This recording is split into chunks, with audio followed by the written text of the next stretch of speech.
So in today's video, I'm going to rank each game in Squid Game Seasons 1 through 3 on if I could survive them. Starting off with Dachi. Yeah, I mean, there's really no way not to survive them. You just get slapped. I mean, red light, green light. Okay. On one hand, if I'm just going in, like, blind, and I see someone get shot, thinking that nobody's going to die, it's going to be stupid children's games, right, I'm going to jump, and then I'm going to get shot. So, there's probably a C on, there's like a C on this one that I won't jump, and I won't just like, ugh, no.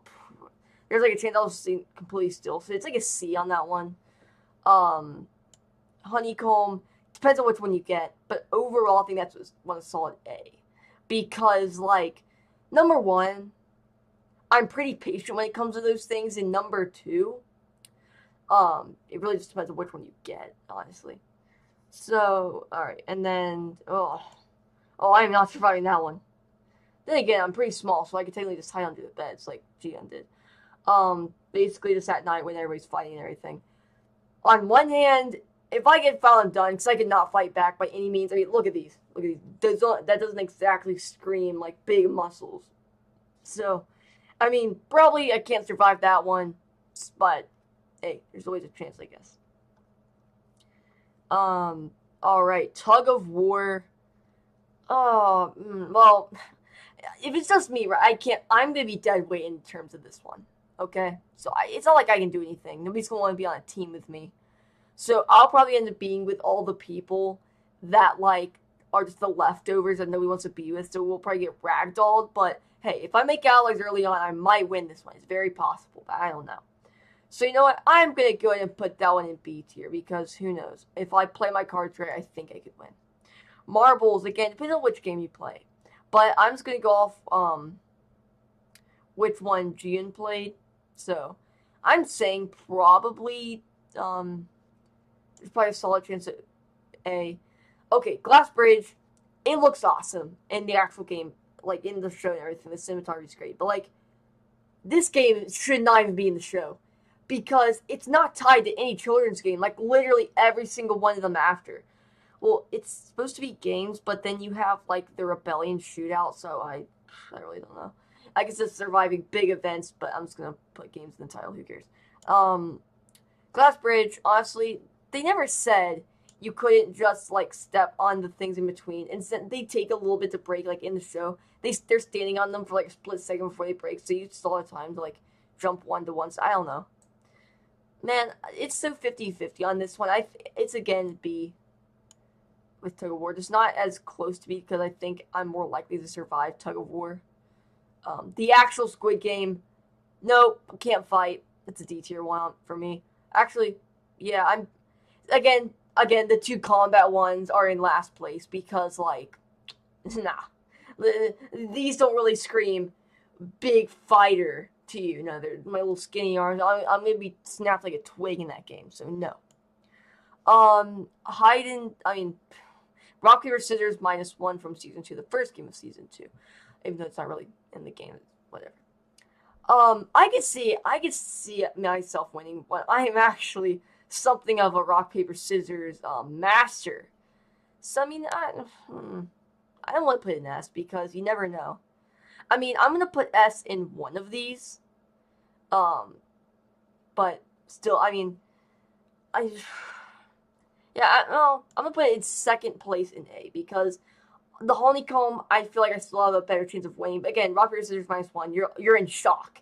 So you're doing two hits as well. And so you're going to be much more nervous. You're going to be shaky like them. It was very difficult for them to even be able to play the game, use their cognitive skills, because they're in shock, and they have to use two hands at the same time to think kind of two different ways.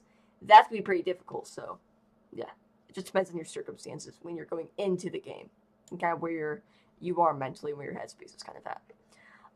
Russian roulette, again, 50-50. I don't like putting the 50-50 ones on here because, again, you don't know.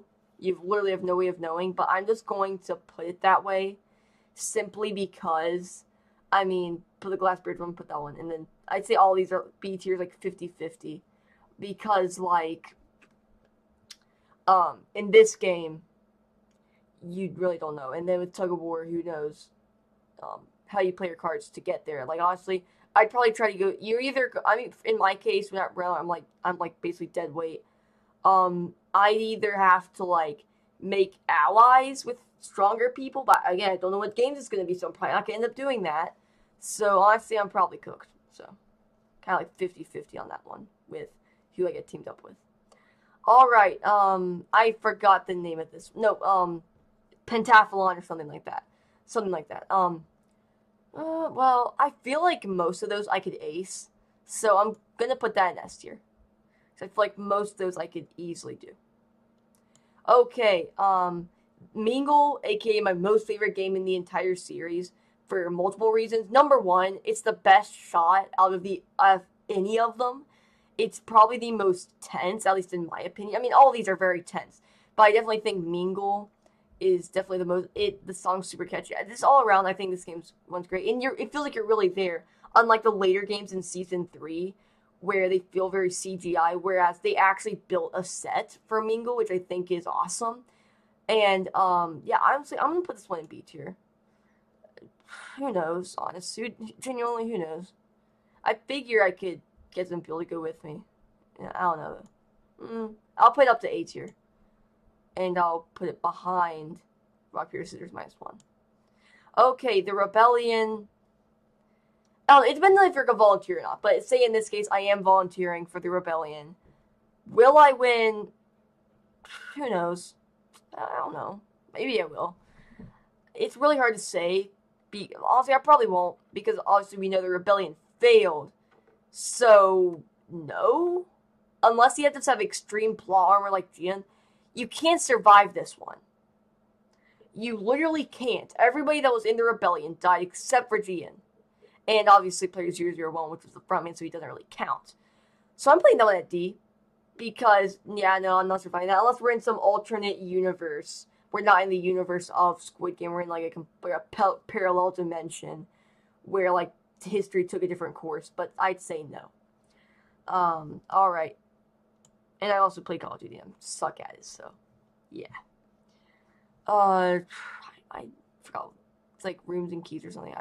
I forgot what this game was called, but still, I know what it is. So, honestly, with this, in the case of this one, do I think I could survive this one? Depends on which role I am. If I'm red and I have like the knife and everything, probably not, because I don't think I could bring myself to do that. But, and then also in terms of hiding, I don't think. I mean, I'm pretty quick though. I don't know. Maybe I could. Maybe I could. No, I'm going to put it at A tier as well as the very back of A tier. Just because on one hand, I feel like there is a possibility like, hey, I could get super lucky and just find a really good place. And obviously, when you have the keys, you can unlock the door to get out in certain rooms. But it's like it's a 30-minute long game also. So like your odds of surviving that one are so low just because they make it a half-hour game.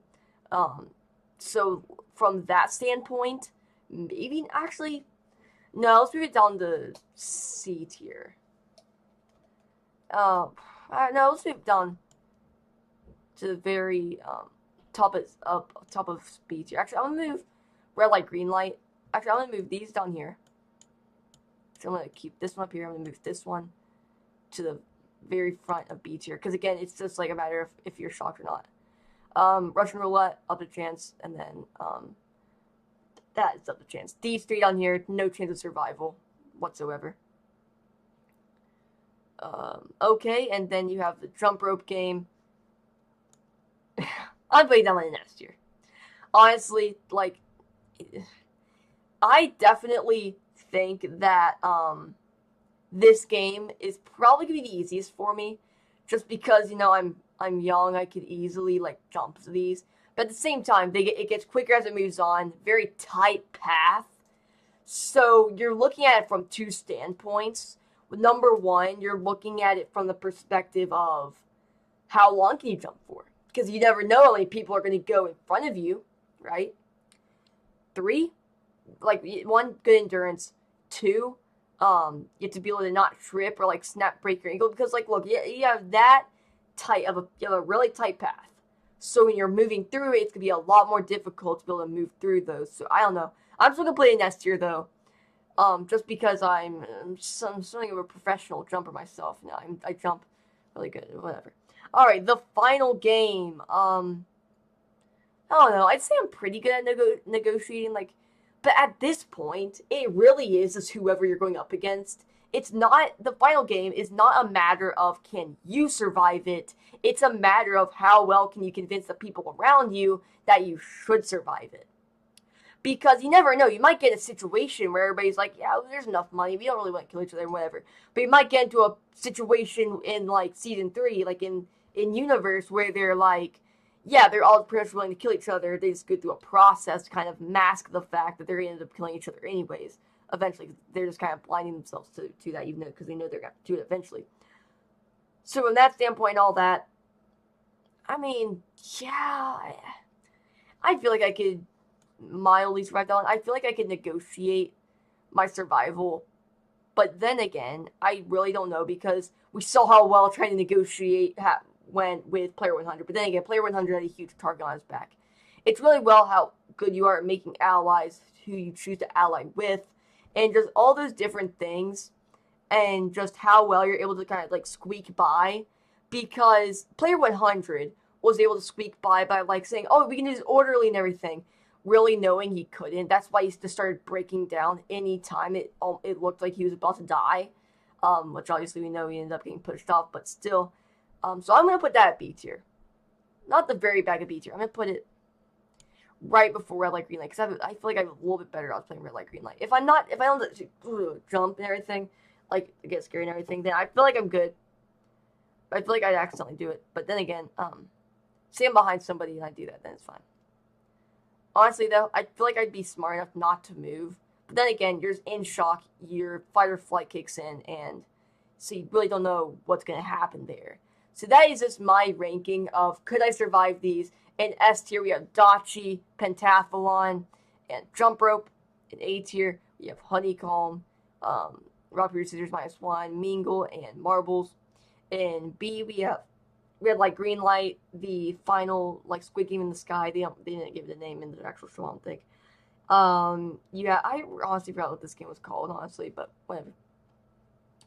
Tug of War.